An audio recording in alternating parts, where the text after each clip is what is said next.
മുജാഹിദ് പ്രസ്ഥാനത്തിൽ തൗഹീദിന്റെ കാര്യത്തിൽ ഭിന്നിപ്പുണ്ടായിട്ടില്ല, ഇപ്പോഴുമില്ല.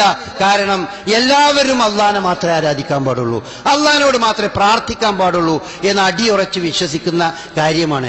അതല്ലാതെ കുറച്ച് ആളുകൾ ജിന്നിനോട് പ്രാർത്ഥിക്കുന്നവരുണ്ട്, വേറെ കുറെ ആൾക്കാർ കൂടോത്തും മന്ത്രവാദം ഒക്കെ ഇവിടെ പ്രചരിപ്പിച്ചുകൊണ്ട് നടക്കുന്നുണ്ട് എന്നൊക്കെ പറയുന്നത് കേവലം ഒരു ആരോപണമായി മാത്രമേ മനസ്സിലാക്കേണ്ടതുള്ളൂ. അങ്ങനെയൊന്നുമില്ല. ആരും ഒരു മുജാഹിദും ഒരു കാലത്തും ജിന്നിനോട് പ്രാർത്ഥിച്ചിട്ടില്ല, ജിന്നിനോട് പ്രാർത്ഥിക്കുകയുമില്ല. മുജാഹിദ് പ്രസ്ഥാനം അത് മനസ്സിലാക്കിയ ഒരൊറ്റ ആളും ജിന്നിനോട് പ്രാർത്ഥിക്കൂല. ഒരാരും കൂടോത്രത്തിലേക്ക് പോകൂല, ഒരാരും മന്ത്രവാദത്തിലേക്ക് പോകൂല, ഒരാരും ഷെഹറിലേക്ക് പോകൂല. അതൊക്കെ മുജാഹിദ് പ്രസ്ഥാനത്തെ പറ്റി അറിയണ ഏതൊരാൾക്കും അറിയണ കാര്യമാണ്.